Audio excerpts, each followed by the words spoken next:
Good morning student. पिछले video में हमने देखा था मधुवन पाठ क्रमांक 5।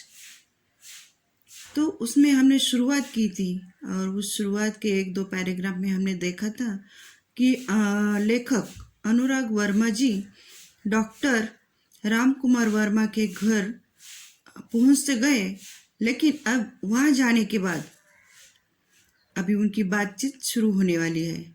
अब उनके बातचीत में लेखक कौन से सवाल करते हैं और उसका जवाब डॉक्टर राम कुमार कैसे देते हैं।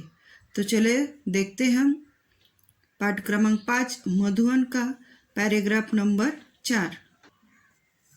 डॉक्टर साहब ने बड़ी सरलता से कहा, अच्छा तो फिर पूछिए।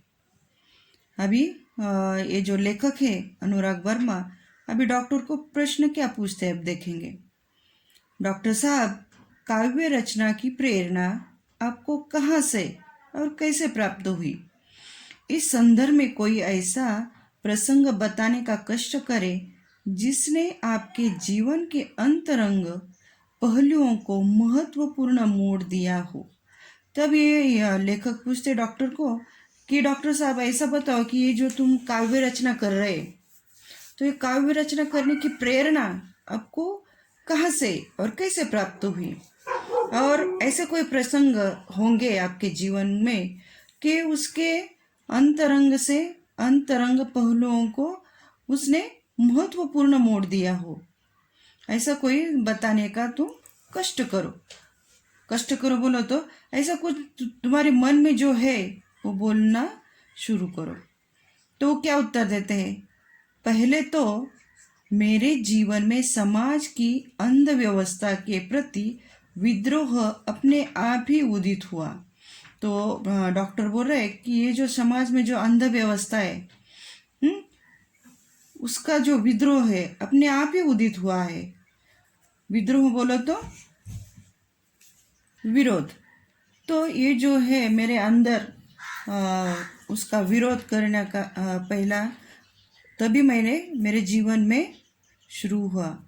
सन 1921 में जब मैं केवल 15.5 वर्ष का था।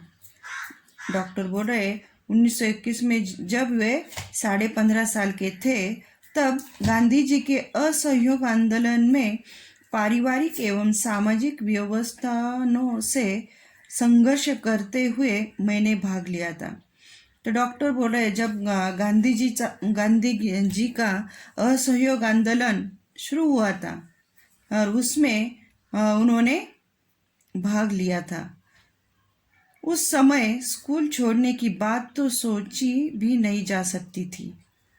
मगर मध्य प्रदेश के अंतर्गत नरसिंहपुर में मौलाना शौकत अली साहब आए और बोले, गांधी जी ने कहा है कि अंग्रेजी की तालीम गुलाम बनाने का एक नुक्ता है। तो तभी उन्होंने बोला कि जो गांधी जी का असहयोग आंदोलन शुरू हुआ तब मैं 15.5 साल का था और सन 1921 था।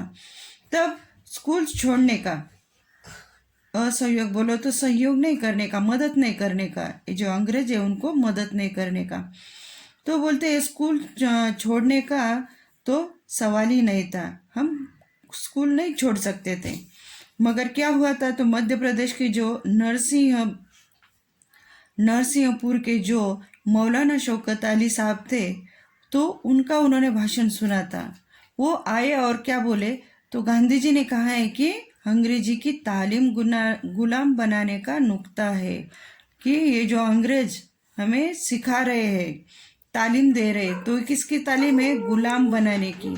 तो उसका ये जो उपाय, तो गांधी जी ने कहा कि ये जो अंग्रेज है वो हमें तालीम दे रहे, जो शिक्षा दे रहे, तो वो क्या है, तो गुलाम बनाने का एक उपाय है, उनकी युक्ति, उनकी चाल है कि वो हमें उनकी शिक्षा देकर हमें गुलाम बना रहे हैं। तत्पश्चात आवाज़ तेज करते हुए कहने लगे, और उसके बाद वो अपनी आवाज़ बड़ी करके बहुत तेज से जोर से बोलने लगे, है कोई माई का लाल जो कह दे कि मैं कल से स्कूल नहीं जाऊंगा। तो ये जो है नरसिंहपुर के मौलाना शौकत अली, उन्होंने बहुत भाषणबाजी में बड़े जोर से आवाज़ किया, बड़े जोर से बोले कि है कोई माई का लाल जो कह दे कि कल से स्कूल नहीं जाऊंगा, स्कूल छोड़ दो, ऐसे उनके कहने का मतलब है। मैंने अपनी माँ के आगे बड़ी ही श्रद्धा से स्कूल न जाने की घोषणा कर दी। और घर जाने के बाद अभी ये जो डॉक्टर है उन्होंने अपनी माँ से कह दिया कि मैं कल से स्कूल नहीं जाने वाला। सभी लोग सख्ते में आ गए। सभी लोग सख्ते में आ गए। सख्ते में आना मीन्स घबराना, अति भयभीत होना, एक मुहावरा है। तो सख्ते में आने मीन्स घबराना। सभी लोग बहुत डर गए, बहुत घबरा गए। बात भी अजीब थी कि उन दिनों एक डिप्टी कलेक्टर का लड़का विद्रोह कर जाए। सभी लोग बहुत डर गए, घबरा गए, क्योंकि ये जो डॉक्टर है उनके पिताजी डिप्टी कलेक्टर थे और उनका लड़का अगर विरोध करे, विद्रोह करे तो कितनी बड़ी बात है। ये सुनकर भी सभी लोग भयभीत हो गए, घबरा गए। लोगों ने बहुत समझाया और लोगों ने क्या किया, डॉक्टर जी को बहुत समझाया, पिताजी की नौकरी की बात कही, परंतु मैं घर से निकल पड़ा क्योंकि गांधी जी का आदेश मानना था। और ऐसा लगता है कि ये जो डॉक्टर है वो गांधीवादी होगी। उन्होंने गांधी जी का ये जो आदेश था उन्होंने मान लिया और घर बार छोड़कर वो घर से बाहर निकल पड़े। इस प्रकार सर्वप्रथम मैंने सत्य एवं देश के लिए विद्रोह किया। मैंने बोल रहे कि सबसे पहले सर्वप्रथम उन्होंने सत्य एवं देश के लिए विद्रोह किया और वो तब तक मैं 16 वर्ष का हो चुका था और राष्ट्रीय ध्वज लेकर नगर में प्रभात फेरी भी किया करता था। अभी वो लेखक डॉक्टर बोल रहे कि तब वो 16 वर्ष के हो चुके थे, 16 के ऊपर हो चुके थे और उस टाइम उन्होंने राष्ट्रीय ध्वज, अपने देश का ध्वज लेकर नगर में प्रभात फेरी भी करता था। तो प्रभात फेरी यानी प्रचार आदि के लिए बहुत सवेरे दल बांधकर नारे लगाते हुए गांव शहर का चक्कर लगाना।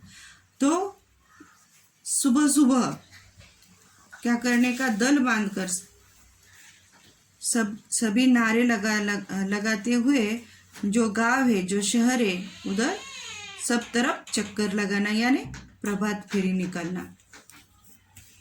तो तभी वो नगर में प्रभात फेरी लगा रहे थे। यह बात सन 1921 की है और उसी समय मैंने देश प्रेम पर एक कविता लिखी। और सबसे पहले ये जो डॉक्टर है उन्होंने 1921 में देश प्रेम पर एक कविता लिखी। यही मेरी कविता का मंगलाचरण है। और मेरा काव्य लिखने का, कविता लिखने का शुरुआत कब हुई, तो 1921 में जब वो नगर में प्रभात फेरी लगा रहे थे उसी टाइम उन्होंने देश प्रेम के ऊपर कविता लिखी। और मंगलाचरण यानी शुभ कार्य के पहले मांगलिक कार्य का आचरण। जो भी कार्य, अच्छा कार्य करना है तो उससे पहले जो कार्य किया जाता है, मांगलिक कार्य किया जाता है, उसे मंगलाचरण कहते हैं। तो उन्होंने उनके कविता का मंगलाचरण जो था उन्होंने तभी शुरुआत की। अभी लेखक का दूसरा सवाल क्या है ये हम अगले वीडियो में देखेंगे।